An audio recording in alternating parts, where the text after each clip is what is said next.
السلام علیکم، آپ دیکھ رہے ہیں ڈیلی نیوز مارٹن 4۔ میں ہوں عمران یوسفزئی۔ جیسا کہ آپ سب جانتے ہیں کہ گزشتہ روز سے پاکستان سمیت پوری دنیا میں پنڈورا پیپرز نے تہلکہ مچا دیا ہے، بہت سارے چہروں کو بے نقاب کر دیا ہے۔ آئیے میں آپ کو بتاؤں کہ پنڈورا پیپرز در حقیقت ہیں کیا۔ پنڈورا پیپرز تقریباً 12 ملین دستاویزات کا ایک لیک ہے جو چھپی ہوئی دولت، ٹیکس سے بچنے اور بعض صورتوں میں دنیا کے کچھ امیر اور طاقتوروں کی جانب سے منی لانڈرنگ کو ظاہر کرتا ہے۔ آپ کو بتاتا چلوں کہ 117 ممالک میں 600 سے زائد صحافی 14 ذرائع سے حاصل فائلوں کی جانچ کر رہے ہیں، جن کی خبریں گزشتہ روز سے شائع ہونا شروع ہو چکی ہیں۔ یہ ڈیٹا واشنگٹن ڈی سی میں بین الاقوامی consortium of investigative journalist ICIJ نے حاصل کیا ہے، جو اب تک کی سب سے بڑی عالمی تحقیقات میں 140 سے زائد میڈیا اداروں کے ساتھ مل کر کام کر رہی ہے۔ سوال یہاں یہ پیدا ہوتا ہے کہ پیپرز میں کیا ہے جو بے نقاب ہو رہا ہے۔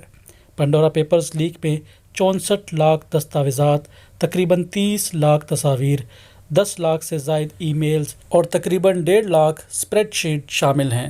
فائلوں سے پتہ چلتا ہے کہ دنیا کے کچھ طاقتور ترین لوگ، جن میں 90 ممالک کے 330 سے زائد سیاستدان بھی شامل ہیں، اپنی دولت چھپانے کے لیے خفیہ آف شور کمپنیوں کا استعمال کرتے ہیں۔ آپ میں سے بہت سارے دوست یہ سوچتے ہوں گے کہ آف شور کمپنی سے کیا مراد ہے، تو آئیے میں آپ کے آسانی کے لیے اس کی وضاحت بھی کرتا چلوں۔ پنڈورا پیپرز کمپنیوں کی ایک ایسے پیچیدہ نیٹ ورک کو ظاہر کرتے ہیں جو سرحدوں کے پار قائم ہیں، اکثر پیسے اور اثاثوں کی پوشیدہ ملکیت ہوتی ہیں۔ مثال کے طور پر کسی کے پاس برطانیہ میں جائیداد ہو سکتی ہے، لیکن وہ دوسرے ملکوں میں قائم کمپنیوں کی زنجیر یا آف شور کے ذریعے اس کا مالک بن سکتا ہے۔ یہ غیر ملکی ممالک یا علاقے وہاں ہوتے ہیں جہاں کمپنیاں قائم کرنا آسان ہے، اور ایسے قوانین ہیں جن کی وجہ سے کمپنیوں کے مالکان کی شناخت مشکل ہو جاتی ہے۔ وہاں کم یا کوئی کارپوریشن ٹیکس نہیں ہے۔ ان جگہوں کو اکثر ٹیکس ہیون یا خفیہ دائرہ اختیار کہا جاتا ہے۔ ٹیکس کے ٹھکانوں کی کوئی حتمی فہرست نہیں ہے، لیکن سب سے زیادہ مشہور مقامات میں برٹش اوورسیز ٹیریٹریز جیسے جزائر کیمین اور برٹش ورجن آئی لینڈ کے علاوہ سوئٹزرلینڈ اور سنگاپور جیسے ممالک شامل ہیں جہاں آف شور کمپنیاں آسانی سے بنائی جا سکتی ہیں۔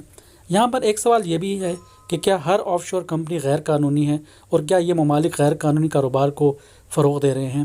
اگر قانون کے مطابق آف شور کمپنی کو ڈکلیئر کر دیا جائے اور وہ کمپنی کسی غیر قانونی کام کے لیے استعمال نہ ہو، تو آف شور کمپنی بنانا بذات خود کوئی غیر قانونی عمل نہیں ہے۔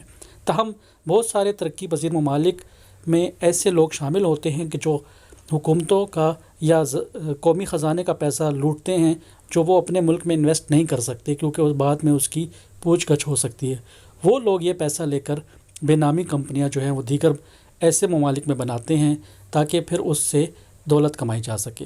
اس ضمن میں یہ جو آف شور کمپنی بنائی جائے گی وہ یقینی طور پر غیر قانونی، وہ عوام کے پیسے پر ڈاکہ ڈالنے کے مترادف ہوتا ہے۔ آپ کو بتاتے چلے کہ اس سے قبل پاکستان کے سابق وزیر اعظم میاں نواز شریف کا نام پاناما پیپرز میں آیا، ان کی آف شور کمپنیاں ظاہر ہوئیں، اس وجہ سے انہیں حکومت سے ہاتھ دھونا پڑے۔